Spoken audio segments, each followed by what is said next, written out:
going to try a Jeremy Clarkson impression. It's probably going to be terrible, but this is the greatest racing game in the world. This is Radial-G. It's a futuristic racing game, much in the vein of F-Zero and Wipeout. It is the best racing game I've played with the Oculus Rift. There's been a few, not many that are great. Trackmania wasn't too bad, that VR Kart isn't too bad, but this, oh my god, I have never gone from demo to full purchase so fast. I need to dub the chain over this. I think it's the future of sport. I think in 20 to 30 years, people will be like, wow, they really had that long ago? We've actually got it now. We've actually got full-on anti-grav stuff. Oh, if only. I've dreamed of being an F-Zero pilot for much of my life. And this is the closest thing I can get. I love this game. It's brilliant. It really is. It's early access, full disclosure. There's not everything entirely here. I've actually gone down on the leaderboards for the first track. I was 9th at one point. And now Budweiser, Michael, who's one of the actual developers I'm guessing, and a dude called Deadstorm have all taken me. But that was probably one of the most proudest moments I've ever had in my sad and somewhat sucky gaming career. But it's brilliant. It's a fantastic game. Dead Zone. Oh my god, that's the hard one. 42 there. Terrible. 49. Even worse. I'll take 30. Yeah. Early access. So, not complete. Career's missing. But there's only 3 tracks. Only 3 cars as well. Would you call them cars? I guess they're craft. Yeah, only 3 craft.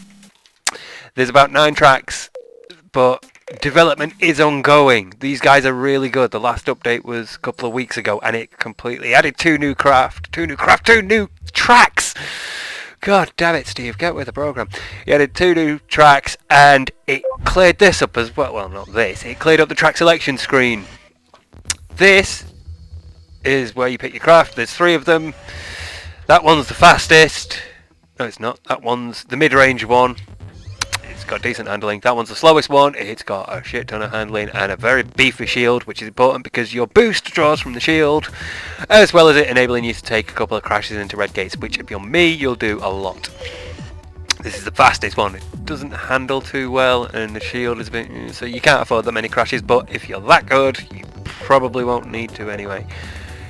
So, I'm confident, I'm over cocky. I'm probably going to suffer for this. This bit was the most recent change. They added a few new tracks, which this is one of them, and they changed the way you select them. So it's now this nice little VR looking display. It's all very holographic and very cool looking. So let's have a look. I mean, just look how metal the tracks are though.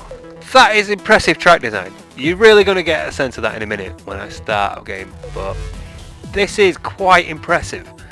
It's quite creative, and it's, yeah, F-Zero again. It reminds me of that course in F-Zero GX, the processing plant one, which I think was called Big Pipe or something like that, where you raced along the outside of the pipe.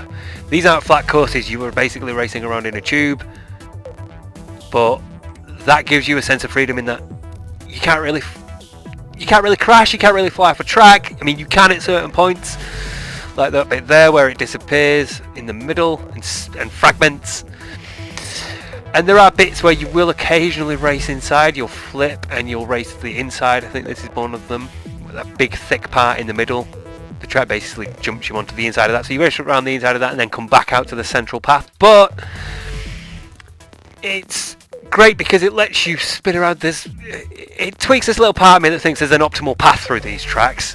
If you're on the right side of it, you will go much quicker than if you are on the outside of it. I'll show off a medium track. I mean, that's the first track, and it's fairly straightforward and fairly boring. Let's go for a medium one. Let's go for Processing Plant Delta. I'm probably going to regret this, but this is such a good game. I can't stress enough how fantastic this is. And there's a couple of reasons why. One of them I'm going to show you before we race, because it's probably the most immediate one. You really get a sense that you're in a craft. I mean, when I first played it, my hands wanted to move to that position. It's a bit like with Euro Truck Simulator, my hands wanted to grab a wheel. Here I wanted to do that. I wanted to hold my hands separate rather than grasp the Xbox pad.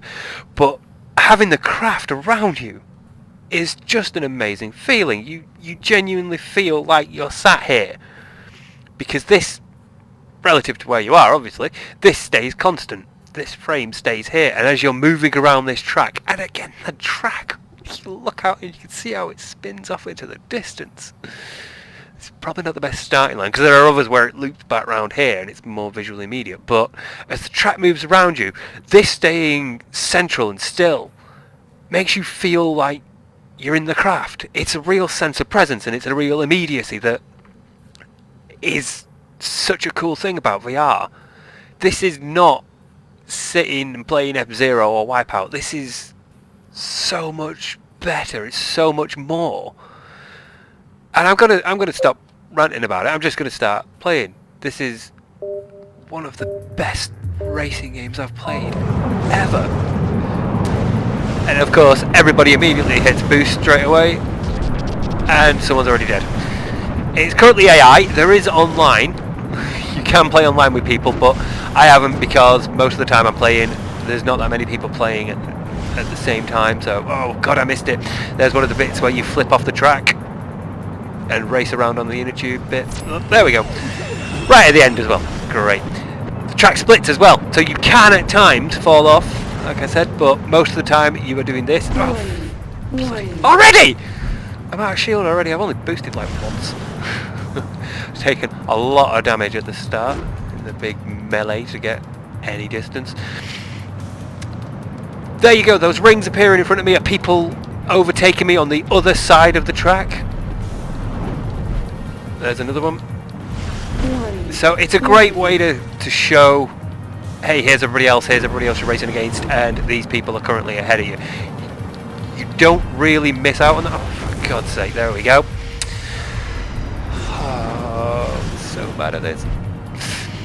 But yeah, it's a great way to keep track of everything. It's a great way of understanding where you are relative to everybody else in the leaderboard, and where everybody else is on the track as well. And again, like I said, it scratches that little bit of me that goes, there's an optimal route here, because I constantly feel like, no, you should be on the inside of corners as opposed to the outside, and because there's no real steering and turning in terms of you've got to go around corners and take normal racing things, you know.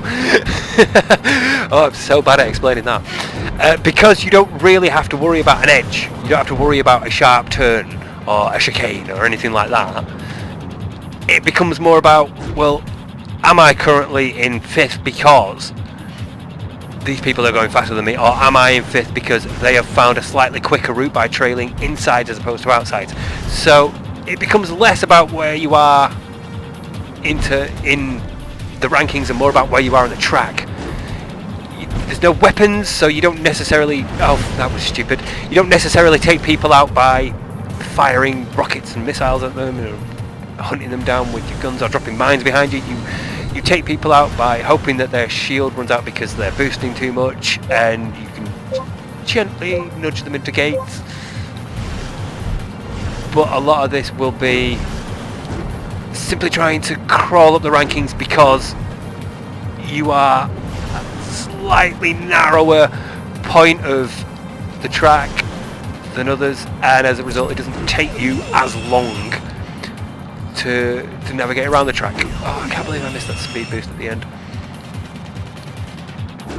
It's a game that doesn't really try for the Wipeout thing of here's all the weapons, or the Mario Kart thing, I suppose. It doesn't play that way.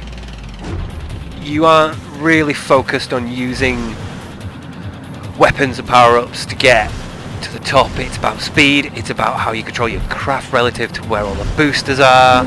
Oh, sod off. It's about this tactical, skillful... Oh, that was stupid. Tactical and skillful application of your boost. And it's about hitting as many of the boost pads as you can. So really, it's a game that goes, here's the track, It's less about where you are. Oh god, I've sat too far back and decapitated myself.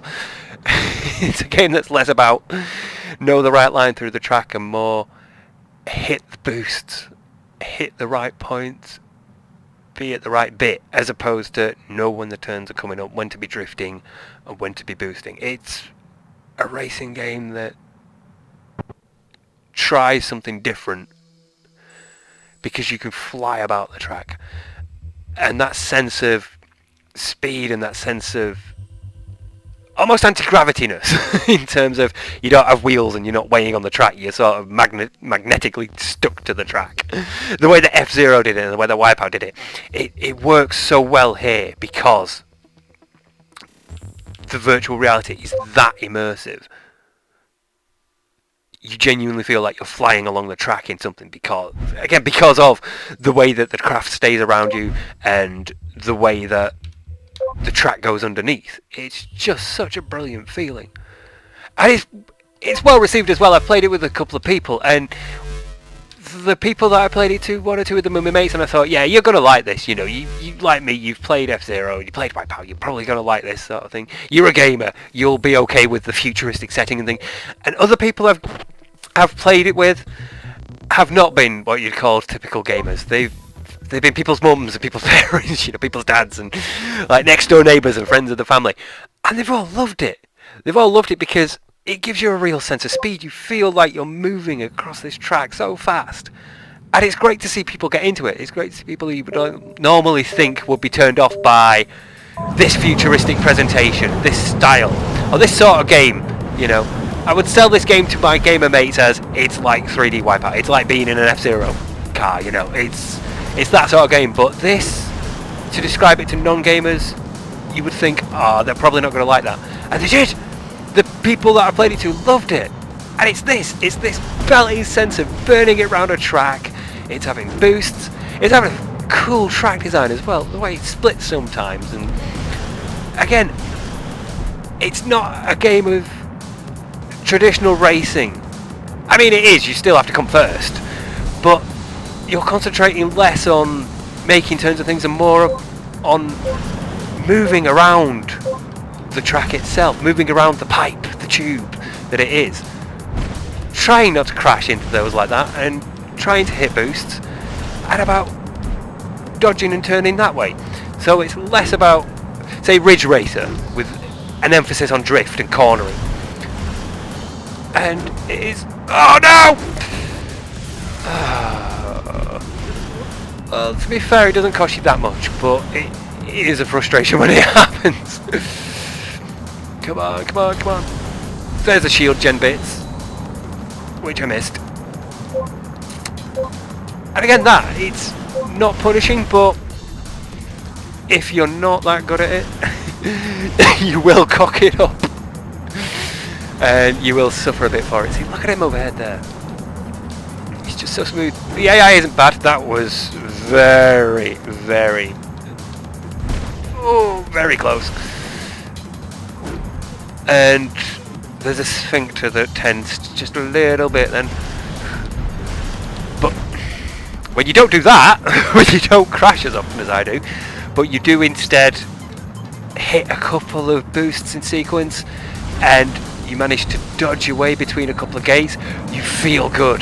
You feel really good. Oh, I came third. Oh, I'll take that.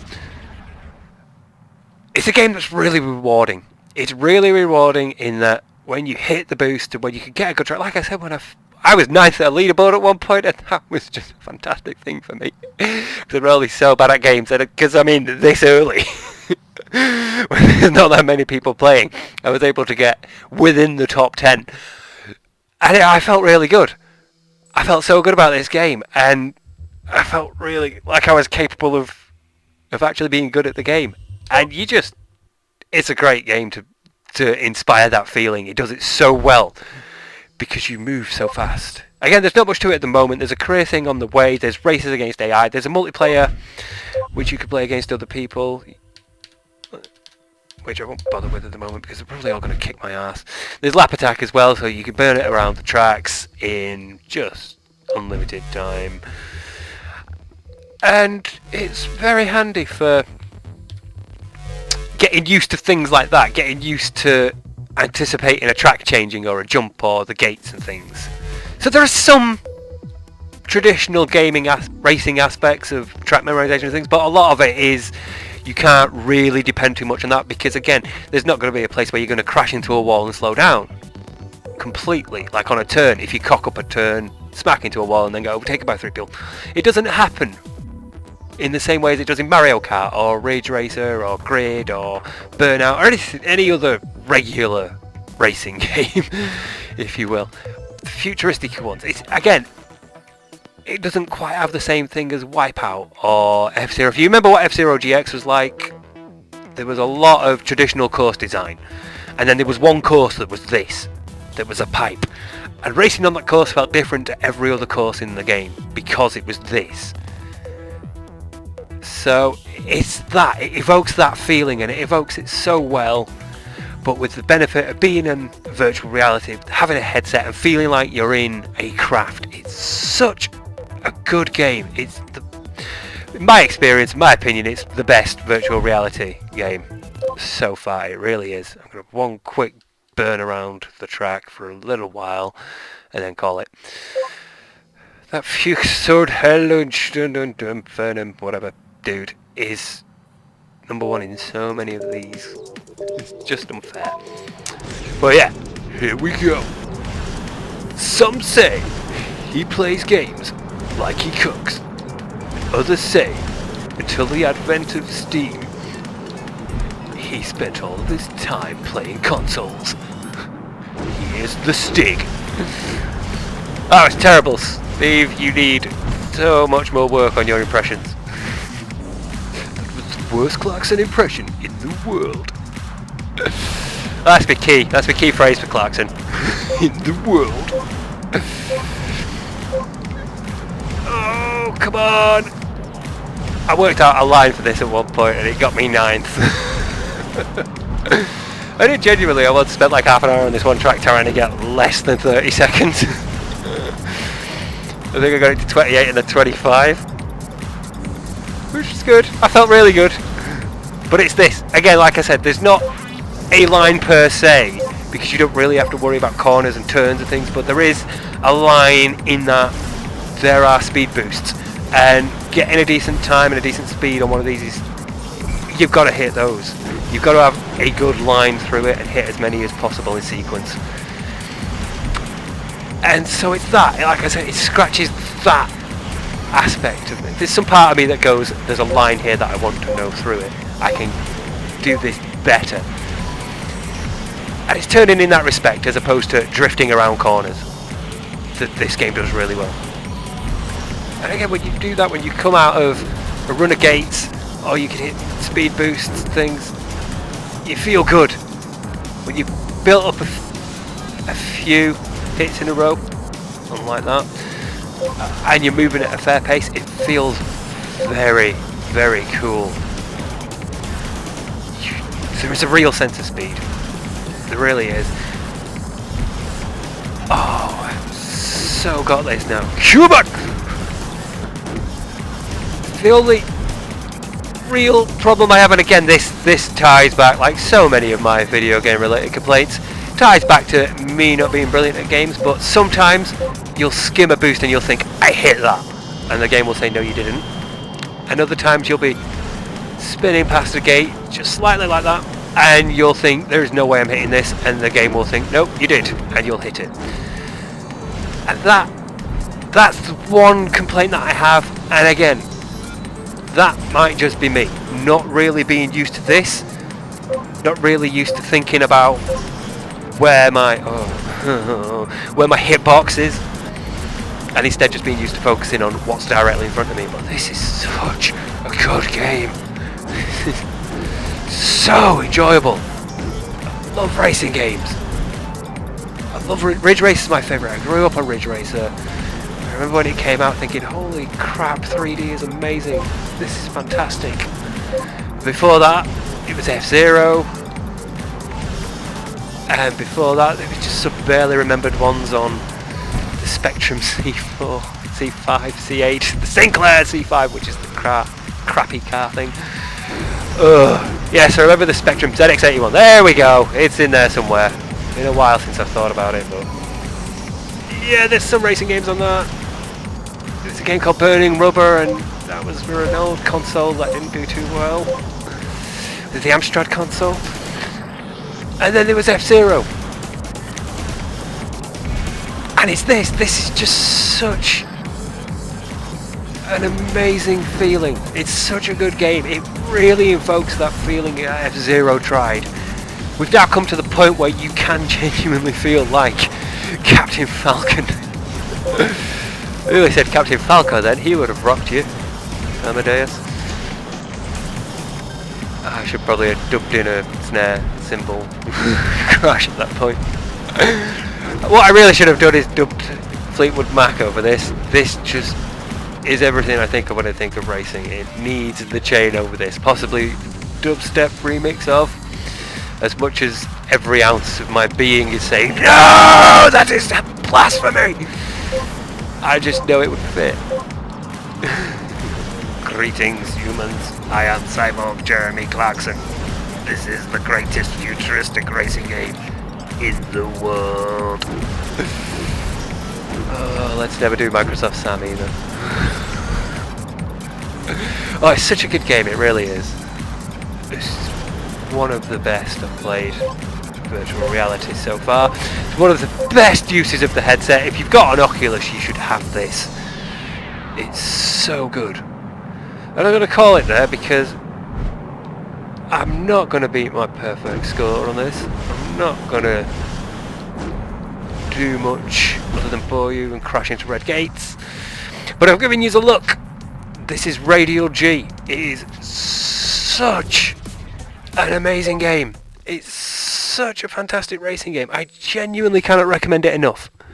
If you've got a Rift, if you like racing games, or if you've ever played Wipeout or F-Zero, this is a game you need. I've been Steve, and today I've sucked at Radial-G and Jeremy Clarkson impressions. Goodbye.